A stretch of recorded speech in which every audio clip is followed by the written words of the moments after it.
First and foremost, all praises are due to Yahweh Bashem Yahweh Shai, Bashem Rakakwadash. Double honors to the elders and apostles of Great Millstone for teaching us the truth. Salutations to the brothers around the four corners of the earth who are teaching this word in truth and sincerity. And shalom to the hopeful elect of Israel who listen and believe in this word. This is Brother Kawad Sabah coming at you with another lesson. This one is entitled, People Will Be Used as Fuel for the Fire on the Day of the Lord. Let's start off with Isaiah chapter 9 and verse 2. The people that walked in darkness have seen a great light. They that dwell in the land of the shadow of death, upon them hath the light shine. And that light is this knowledge, wisdom, and understanding of these scriptures, of us understanding that we are the Hebrew Israelites, so-called blacks, Latinos, Native Americans, as well as the words of Yahweh Shai. Yahweh Shai came as the word in the flesh, and he was the light. So those of us who are part of the 1/3 elect, all right, who were walking in darkness, we've seen the light. We've been born again. Our spirits have been revived, you see. In the land of the shadow of death is talking about Babylon, America, because most of our people, the Hebrew Israelites, 2/3 of our people, they're in the shadow of death because they are still in darkness, because many of them refuse to hearken to this truth that the prophets, the teachers, the elders, the apostles are giving them through, lessons on YouTube and brothers being out there on the highways and the byways. So many of our people are not hearkening or heeding the message or coming to the light. Some of them would rather stay in darkness. But the 1/3 hopeful elect, we've woken up. So let's continue Isaiah 9 and let's read verse 4. For thou hast broken the yoke of his burden and the staff of his shoulder, the rod of his oppressor, as in the day of Midian. Let's read Isaiah 9 verse 4, the NLT. For you will break the yoke of their slavery, and that's what Yahweh Shai did, okay, with his sacrifice being crucified on the cross. That was the beginning, all right, stages of us having a chance to be free, because we're in captivity right now under the Edomites. Now he's going to finish that job, Yahweh Shai will, on the day of the Lord when he comes in that big, gigantic fathership, to begin his reign as King of Kings and Lord of Lords. And he's going to beam up the 1/3 elect into the big, gigantic fathership and destroy Babylon, America. All right, let's read this again. Isaiah 9, verse 4, the NLT. For you will break the yoke of their slavery and lift the heavy burden from their shoulders. You will break the oppressor's rod, okay, and the main oppressor is Edomite, Esau, so-called white man, the devil, our adversary, just as you did when you destroyed the army of Midian. So this is making reference to, in Judges chapter 7, Gideon took 300 Israelites as he was commanded by Yahweh to do, and they went against 135,000 Midianites. Now, they didn't fight, hand in hand, okay, combat, but what happened was basically Yahweh told Gideon to take 300 Israelites as a show of faith in the power of Yahweh. And through confusion of blowing trumpets and shining lights, 300 Israelites defeated 135,000 Midianites, because the Midianite soldiers who were sleeping became confused and they started to kill each other in the confusion. So that just shows you the immense power of Yahweh, the Most High. So let's continue Isaiah 9 and verse 5. For every battle of the warrior is confused noise, and garments rolled in blood, but this shall be with burning and fuel of fire. So this is talking about most of your ancient battles, okay, even into the modern times have been fought in hand-to-hand combat, okay? Back in the ancient days, they fought with swords. So when two armies fought, it was man to man. So there was a lot of bloodiness, you see, and confused noise, meaning a lot of hollering and screaming, people getting stabbed, so on and so forth. Garments, rolled in blood, people bleeding very badly. But the day of the Lord is going to be with burning and fuel of fire. So people are going to be used as fuel for the fire. That's going to come from the nuclear missiles from Russia and the other nations, as well as laser fire from the chariots of the Lord that are going to put Babylon, America into total, like a lake of fire, literally, you see? So this battle coming up on the day of the Lord is going to be with fuel of fire, you see? So let's continue. Let's go down to verse 18 and see what that says. Isaiah 9 and verse 18. For wickedness burneth as the fire. It shall devour the briars and thorns, and shall kindle in the thickets of the forest, and they shall mount up like the lifting of smoke. So a lot of wickedness, a lot of wicked people are going to get burnt up as fuel for the fire. Starting with the Edomites that are here in Babylon, America, so-called white men, the devil or adversary, the sons of men, the other nations, so-called Chinese, the Moabites, so-called Africans, the Hamites, so-called Arabs, the Ishmaelites, so on and so forth. And 2/3 of our people who continue to be wicked are going to get burnt up in that fire on the day of the Lord. They're going to be used as fuel of fire. So let's continue. Isaiah 9, let's read verse 19. Through the wrath of the Lord of hosts is the land darkened, and the people shall be as the fuel of the fire. No man shall spare his brother. So before the day of the Lord comes, of course, you're going to have Jacob's trouble. All right. That's going to be the famine of food, the famine of the word as well. It's going to probably be implemented during that time. You're going to have martial law. You're going to have race riots. You're going to have people robbing and stealing, murdering each other, you see. So all this is going to be going on. And then you're going to have the implementation of the MOTB as a solution to the problem of Jacob's trouble, you see, that the elites are going to create.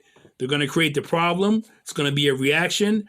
Their solution is going to be that MOTB spoken of in Revelation chapter 13, verse 16 and 17. Let's read this again. Isaiah 9 and 19. Through the wrath of the Lord of hosts is the land darkened. That's talking about Babylon, America. And the people shall be as the fuel of the fire. No man shall spare his brother. So Jacob's trouble, MOTB implemented. Then you're going to have World War III. But in the midst of that, you're going to have a lot of chaos. It's going to be total chaos. Verse 20. And he shall snatch on the right hand and be hungry, and he shall eat on the left hand, and they shall not be satisfied. They shall eat every man the flesh of his own arm. So people are going to attack each other. Let's read Isaiah 9, verse 20, the NLT. They will attack their neighbor on the right, but will still be hungry. They will devour their neighbor on the left, but will not be satisfied. In the end, they will even eat their own children. So all this chaos is going to be going on before Yahushua cracks those clouds in the big, gigantic fathership with the angels of the Lord. And then you're going to have, of course, nuclear missiles coming from Russia and the other nations that are going to put Babylon, America into a lake of fire. And the people are going to be used as the fuel for the fire, except for the 1/3 elect that are going to be beamed up into the fathership and saved out of the destruction of Babylon, America. So let's continue to get an example of the fuel of the fire. How is that going to come about? Let's go to Joel chapter 2 and see what we have here. Joel chapter 2. Let's start off with verse 1. And it reads, Blow ye the trumpet in Zion, and sound an alarm in my holy mountain. Let all the inhabitants of the land tremble, for the day of the Lord cometh, for it is nigh at hand. It is nigh at hand. A couple things have to happen in prophecy, but we're close. Joel 2 and verse 2. A day of darkness and of gloominess, a day of clouds and of thick darkness, as the morning spread upon the mountains, a great people and a strong, there hath not been ever the like, neither shall be any more after it, even to the years of many generations. So this is talking about a great people. It's talking about the nuclear missiles. And if you aren't aware, the Lord of hosts controls the heavenly armies and the earthly armies. So the nuclear missiles are literally going to be an army that are going to be controlled by Yahweh. He's going to control where those nuclear missiles go. You see? So it's saying here, a great people and a strong, there hath not been ever the like. So there's never been nuclear missiles that have been in the skies like they're going to be on the day of the Lord. They're going to be a great army. Joel 2, and let's read verse 3. A fire devoureth before them, and behind them a flame burneth. The land is as the Garden of Eden before them, and behind them a desolate wilderness. Yea, and nothing shall escape them. So it's going to be so many nuclear missiles in the skies that you're going to have nuclear missiles in front of each other and behind each other. So it's going to be a fire before them and a flame behind them. And the land is as the Garden of Eden, meaning the land, Babylon, America, is like the Garden of Eden now, okay? But after those nuclear missiles hit Babylon, America by the millions, it's going to be a desolate wilderness. The only thing that's going to survive here is going to be wild creatures and animals of that sort, you see? So let's continue. Let's go to, let's read Joel 2 in verse 3, the NLT. Fire burns in front of them, and flames follow after them. Ahead of them, the land lies as beautiful as the Garden of Eden, that's Babylon, America. Behind them is nothing but desolation. Not one thing escapes. So if you're not in that chariot as part of the one-third elect, okay, of the Hebrew Israelites, so-called blacks, Latinos, Native Americans, you're going to be destroyed in that fire. You're going to be used as fuel of fire, you see? So let's continue. Let's go to Malachi chapter 4 and verse 1 for another example. Malachi 4 and verse 1. For behold, the day cometh that shall burn as an oven. The only thing that can make Babylon, America burn as an oven is going to be nuclear missiles. And all the proud, yea, and all that do wickedly shall be stubble, and the day that cometh shall burn them up, saith the Lord of hosts, that it shall leave them neither root nor branch. Nothing's going to be left. It's going to be desolate. Let's go to 2 Peter chapter 3. 2 Peter chapter 3, and we have here let's read verse 10. And it reads, but the day of the Lord will come as a thief in the night, okay? Not for the Lord's elect, the one-third hopeful elect. We don't know the actual day of the Lord, but we're watching it being circumspect. We're going to understand when it's close. Like in like the parable of the fig tree, when a fig tree, the leaves come on a fig tree, you know that summer is near. So just the same thing, that's an analogy, but the same thing for the day of the Lord. When you see all these crazy things happening, Jacob's trouble, okay, the food famine, the implementation of the MOTB, then we know the Lord is going to be close, you see? So it's not going to catch us as a thief in the night, but 2/3 of our people are going to get caught. It's going to be like a thief in the night because they haven't been watching, they haven't been being circumspect, they haven't been being clear-minded and sober. Let's begin again, 2 Peter 3 and verse 10. But the day of the Lord will come as a thief in the night, in the which the heavens shall pass away with a great noise, and the elements shall melt with fervent heat. The earth also and the works that are therein shall be burnt up. That's going to be due to the nuclear missiles.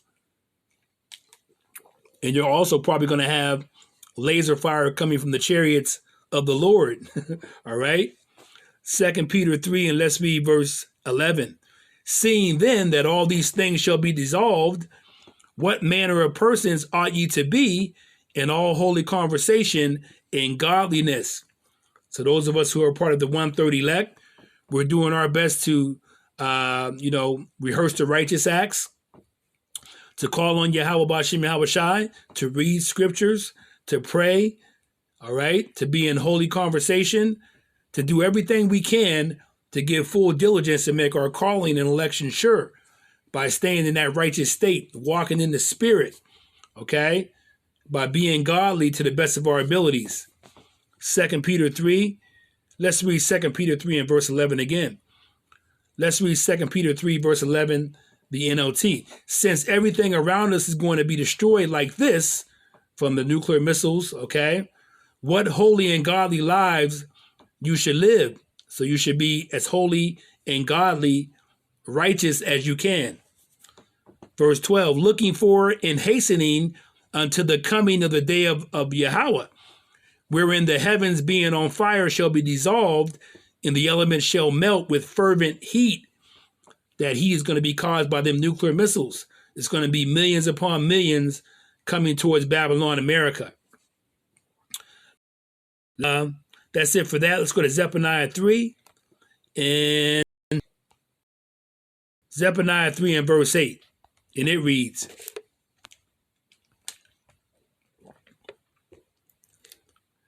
excuse me, Salakia for that. Zephaniah 3 and verse 8. Therefore wait ye upon me, saith the Lord, until the day that I rise up to the prey.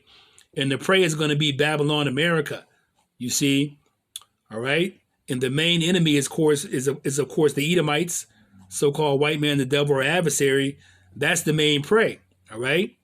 So he says again, let's read it again. Therefore wait ye upon me, saith the Lord, until the day that I rise up to the prey. For my determination is to gather the nations, that I may assemble the kingdoms, to pour upon them mine indignation, even all my fierce anger, for all the earth shall be devoured with the fire of my jealousy. And that's talking about in Joel chapter 3, the valley of Jehoshaphat. And it's already being stoked, over there in the Middle Eastern area.